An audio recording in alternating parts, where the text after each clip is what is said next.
Айзирәк Гәрәева Акчура. Мөнҗия.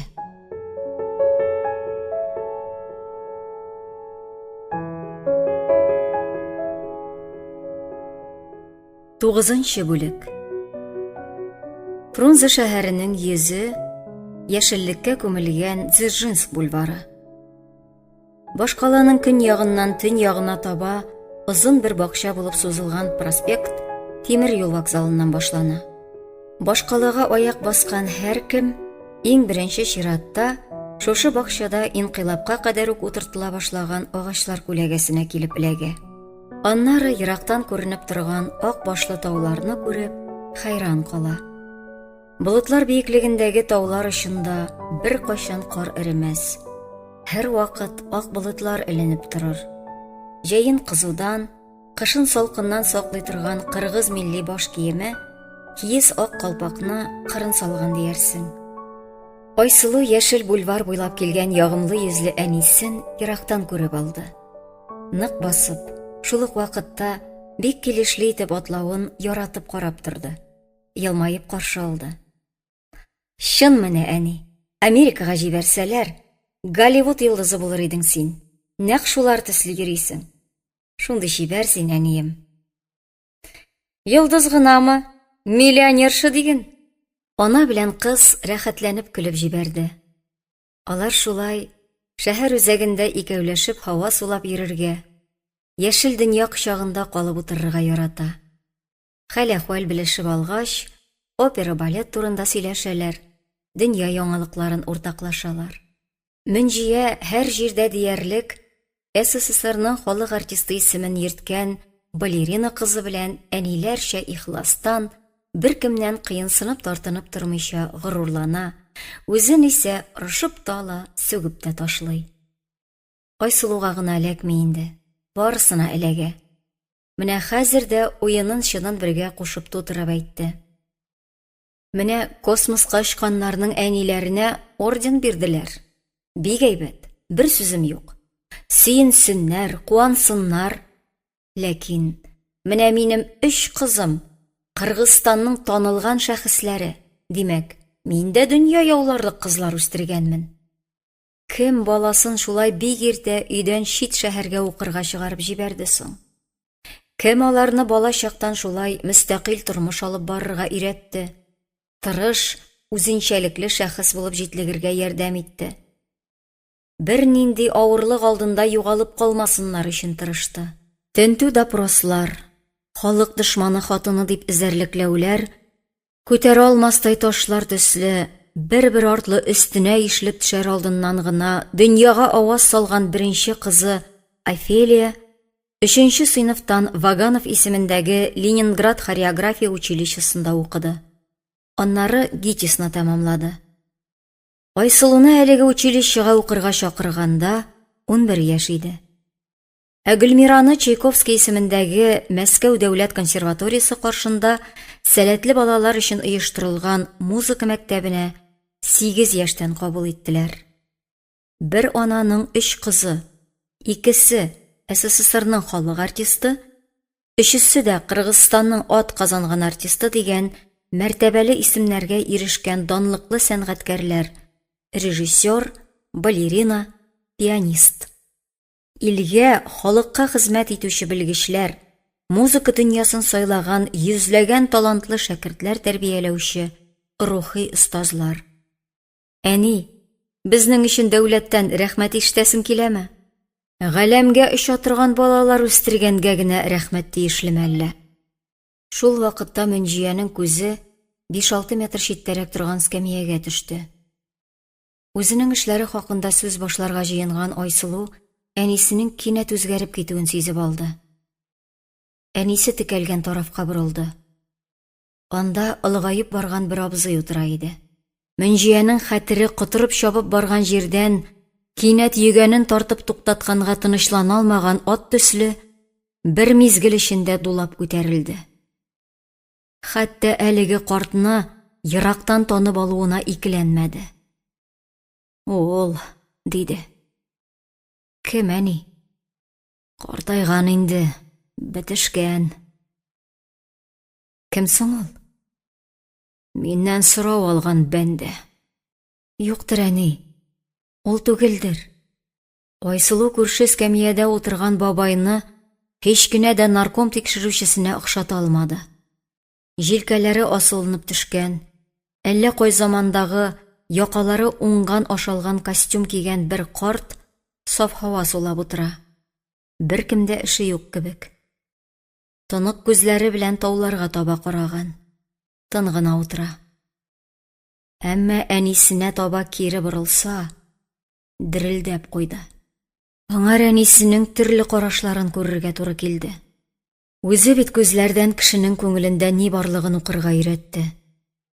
Әле кечкенә чагы иде. Урамда уйнап йөргән җиреннән өйләренә чабып кайтты да, нидер сорый башлады. Әнисе уйга батып утыра иде. Ни сораганы хәтерендә дә түгел. Нидер таптырды шунда. Шунда әнисенең кырыс тавышы туктатты. Син нигә мине уйларымнан бүләсең? Дәшмисең бит? Әнисе ачуланып ук ташлады. Аңламыйсың мәллә? Мин хәзер шундый зур проблемаларны хәл итәр өчен тырышам. Шуларны хәл итәр өчен 100 төрле уй уйлыйм. Ә син мине уйларымнан бүлдең. Мин синең нәрсә уйлаганыңны каян белим, әни? Ә син күздән укырга өйрән. Ул чакта әнисенең тормыш проблемаларын хәл итәр өчен уйга чумган карашы да, сабагы да нык исендә калды. Аннары Айсылу күп төрле карашларга игътибар итте.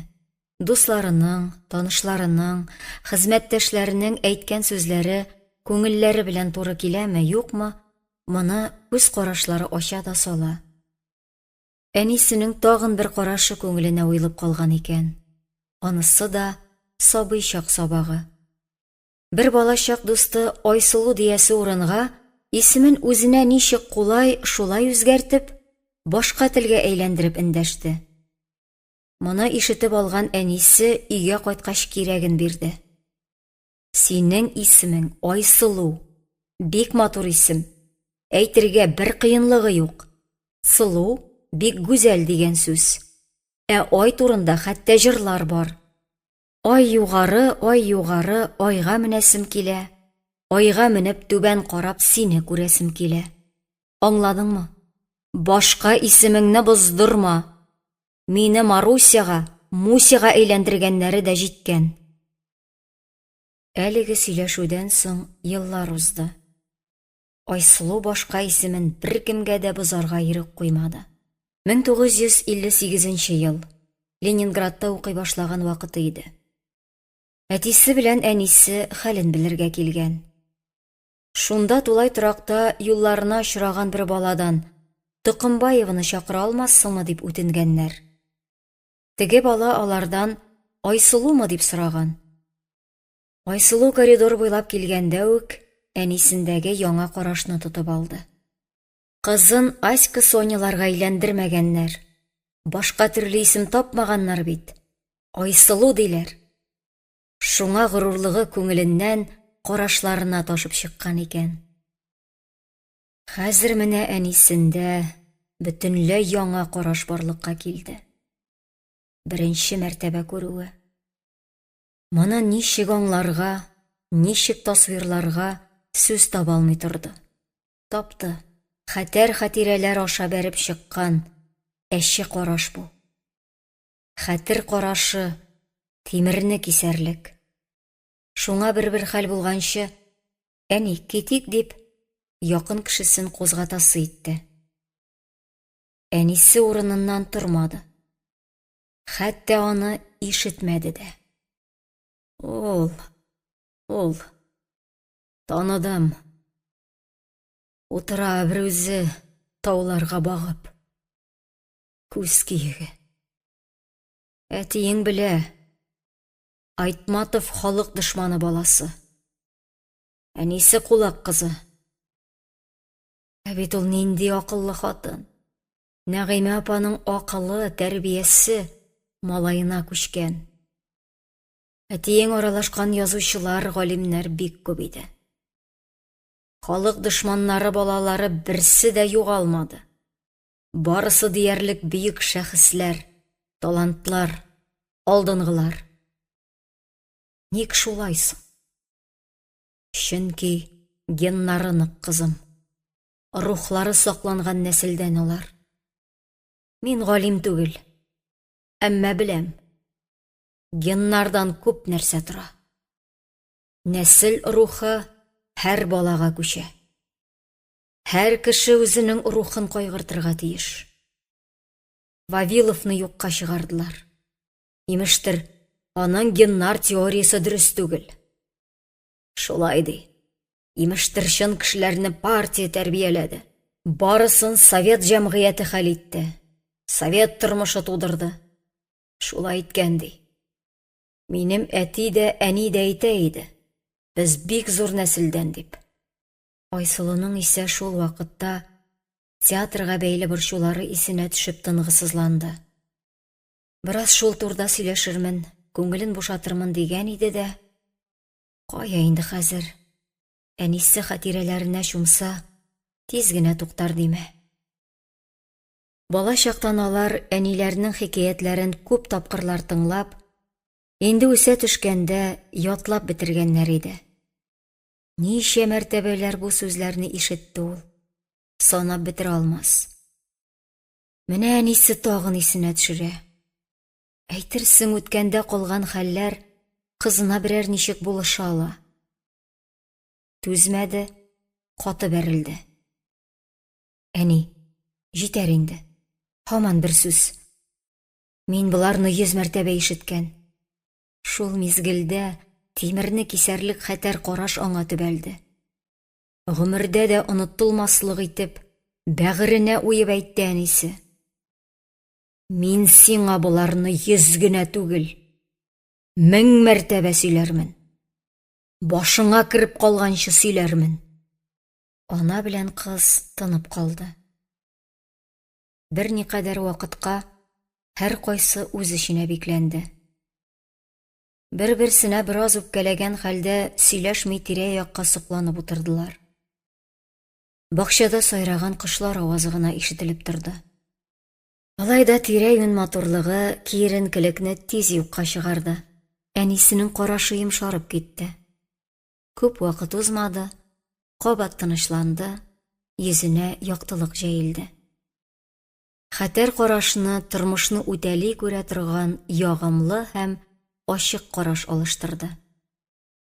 Тагын бераз тын утырдылар. Күрми калдылар. Алар үпкәләшкән арада күрше эскәмиядә утырган карт каядыр китеп барган. Ана белән кыз исә бер кая ашыкмады. Хәзер аларны күз киеге булып утырган бер кем кыздырмады. Бакча манзарасына хозурланып, Аллага шөкер, шундый рәхәт утырабыз, диде олыгаеп барган Мәнҗия. Әйе шул, бигрәк рәхәт монда дип, ипләп кенә җөпләде кызы. Ул инде театр кайгысын оныткан иде. Гомерем кеше фамилиясе белән үтте. Ни юньле башлы татарча сөйләшә алмадым. Үз телемдә рәхәтләнеп сөйләшәсем килә, кызым. Әни, соң татар апалары белән аралашып торасың бит. Сөйләш шулар белән. Сөйлим дә, алар миңа Мәнҗия безнең простой диләр. Айсылу рәхәтләнеп көлеп җибәрде. Әнисен яратып кочагына алды. Нишләп простой булсын ул? Бөтен кеше без дип яшәгәндә, минне алга куйган. Мин мулла кызы, мин дворян кызы дип торган кеше простой була аламы? Мәрхүм әтисе әйткәнчә, һәр сүзе хак, ә үзе уникаль. Кызым, әниегез уникаль хатын-кыз дигәне хәзер дә колагында яңгырап торгандай. Айсылуның күптәннән инде әнисенә бирәсе килгән бер соравы бар. Ничектер җай чыкмады. Әллә әнисен рәнҗетүдән шүрләде.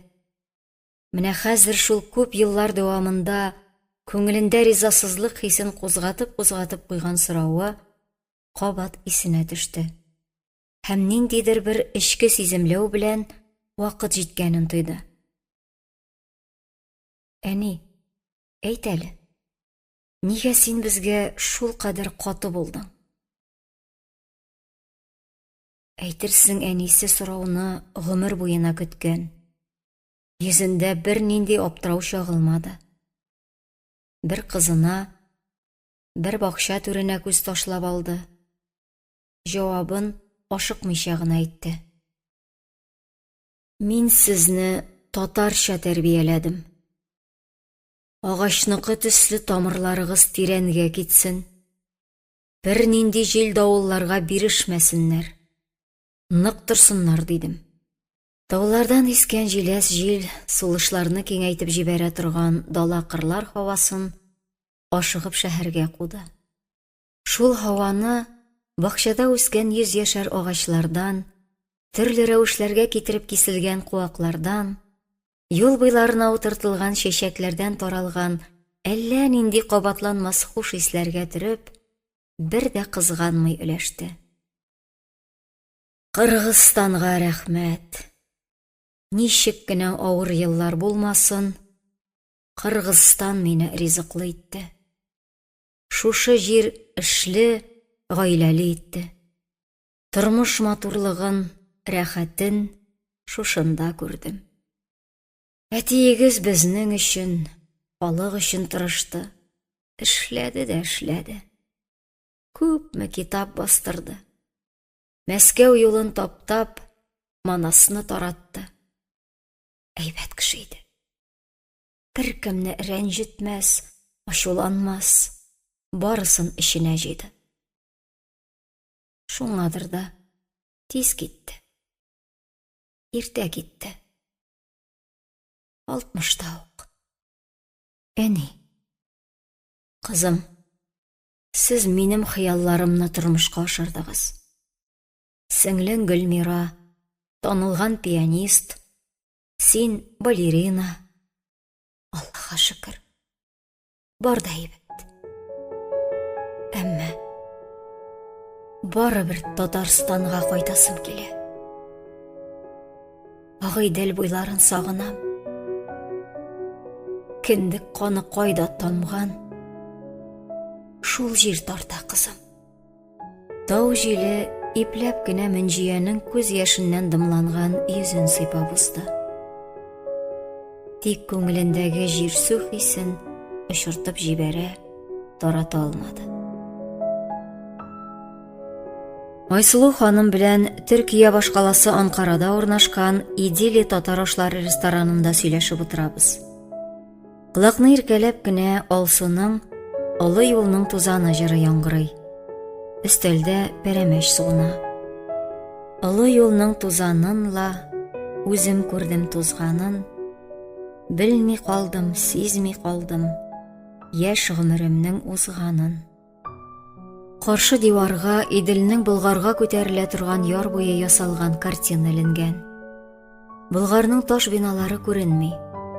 Әмма гомерендә бер мәртәбә булса да бу тарихи җирләргә аяк баскан кеше рәсемдәге әлеге текә юлны тиз таныр, тиз хәтерләр. Мин дә шуңа танып алдым.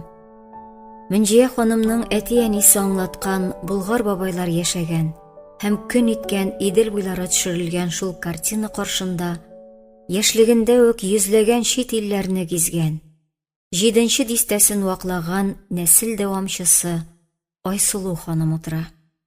Зур шәһәрләрдә билгеле бер урыннарга үзенчәлекле юл күрсәткеч куялар. Ул төрле тарафларга юнәлгән уклардан гыйбарәт. Һәр укка бер кала исеме һәм чакрымнар языла.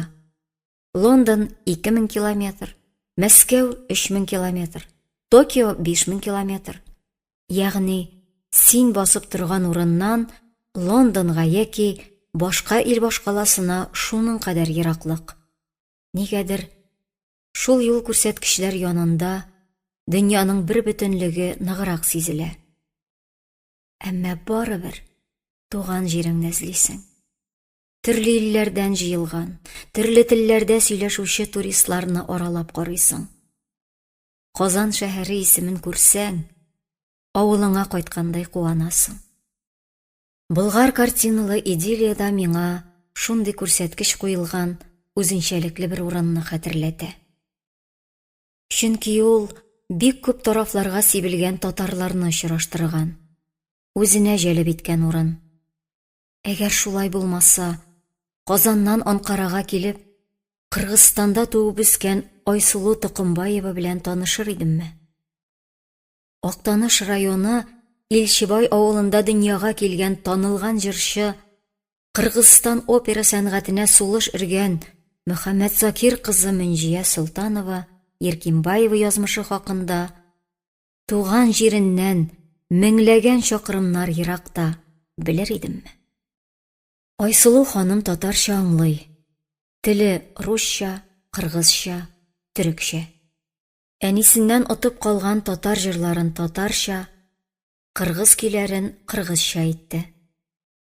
Якын кешесенең кайбер фикерләрен рус сүзләре белән җиткерә алмаганны тоепмы, ара-тирә төрекчәгә күчте. Беләсеңме, әнием бит хаклы булган. Ул миңа тормышы турында юкка гына кат-кат сөйләмәгән. Менә синең белән, аның якташы белән таныштым. Рухы янымда кебек. Җырлый башласам, аның тавышы белән җырлыймдыр төсле. Ул әйткәннәр барысы чынга ашты. СССР таркалды. Без Төркиядә яшәп ятабыз. 20 ел инде күченгәнгә.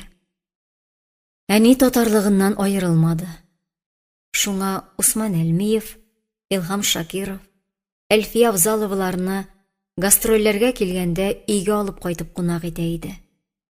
Илһам абый концертында тыңлап кайткан, йөрәгенә үткән җырларны кабат җырлата иде. Аннары үзе дә татар хоры оештырып йөрде. Айсылу ханымны бүлдермим, чөнки истәлекләре су урынына агыла. Берәр сорау китереп кыстырсам, юлына таш куеп абындырган төсле итәрмен. Шуңар тын гына тыңлап утырам. Шулай 3 сәгать сизелми узган. Югыйсә бу икенче очрашуыбыз. Инде сөйләр сүз кимәгәндер төсле. Юк икән. Әни татар маршын язды. Бу юлы кызыксынуымны тыеп кала алмадым. Шулаймы? Язмасы интернетта бармы? Без аның ноталарын Мәскәүдәге танылган татар җырчысына илтеп бирдек. Аннары барып сорадым. Кая куйгандыр? Таба алмады. Бер авыр сулап алгач, суынган чәен йотып куйгач, сүзен дәвам итте. 1 елны Кыргызстанга кайткач игътибар иттем. Күренекле татарларның фотоларын куйганнар. Әнинеке юк. Әллә ничек булып китте. Аннары Казанга бардым. Әмма әни хакында белгертер өчен берни эшли алмадым. Күңелемнән генә уйлап куйдым. Татарның багучысы да, зарын күрмәүчесе дә татар шул. Багарга кул җитсә, кайчак зар тыңларга күңел җитми. Я вакыт кысан, я урын җай түгел. Ә бит әни туган җирендә танылырга бик лаек. Ресторанда татар җырчылары татар халык көйләрен моңланып сузуын дәвам итте.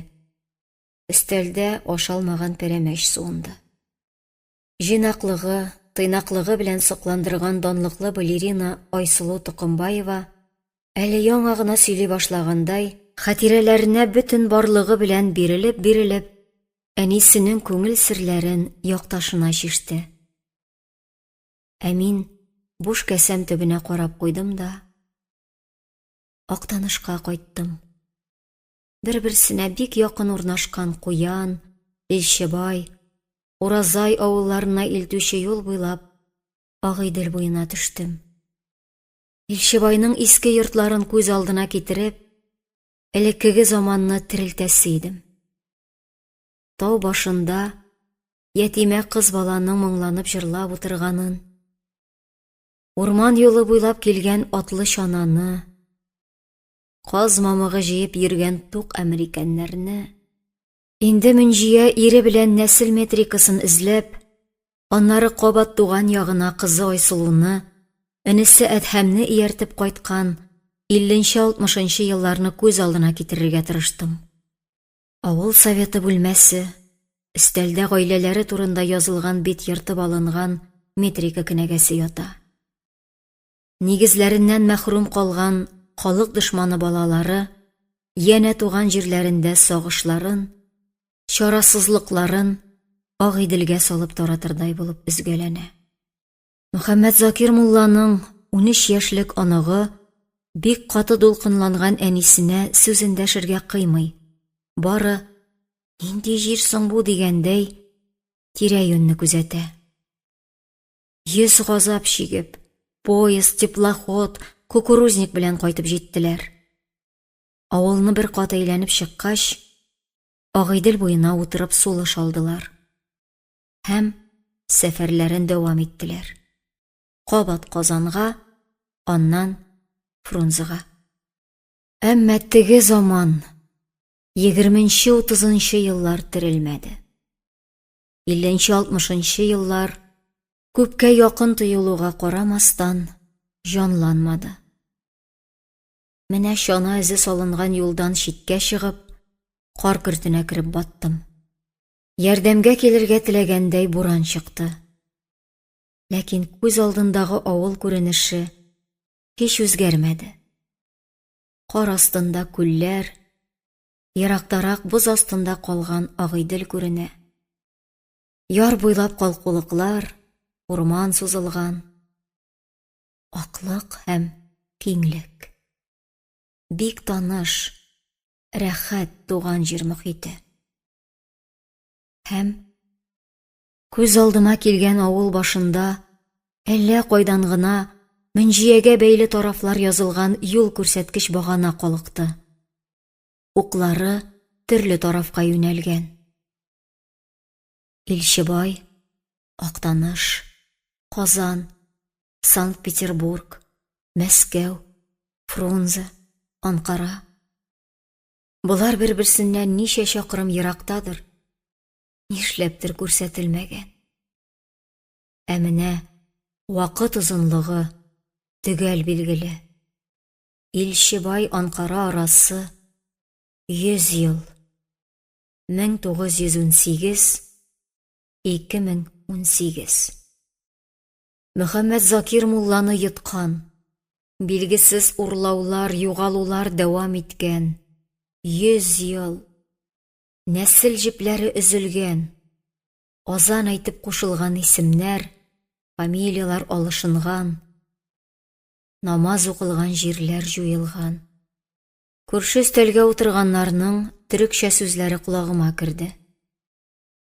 Янә чит илдә, Анкарада утырганымны тойдым. Бик еракта онытылып йөрим икән ләбаса. Ярый Айсылу ханым сөйләгәннәр диктофонга язылып бара. Ишетми калганнарны шуннан тыңлармын. 100 ел. 1918-2018.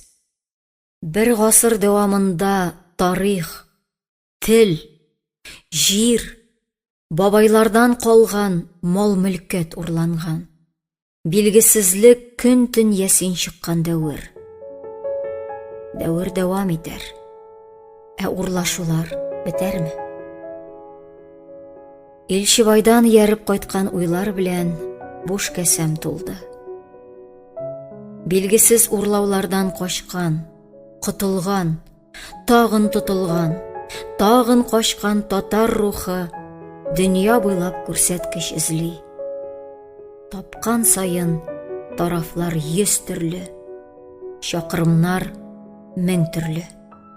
Анкара, Бишкек, Мәскәү, Казан, Актаныш, Илчебай, Нью-Йорк, Берлин, Пекин, Уфа, Дубай, Болгар, Париж, Лондон, Атабай. Дәвер дәвам итәр. Ә урлашулар бетәрме? Бетәр. Кат-кат сөйләнгән сүзләргә әйләнеп бетәр. Гөлчәчәк Хафизова укыды.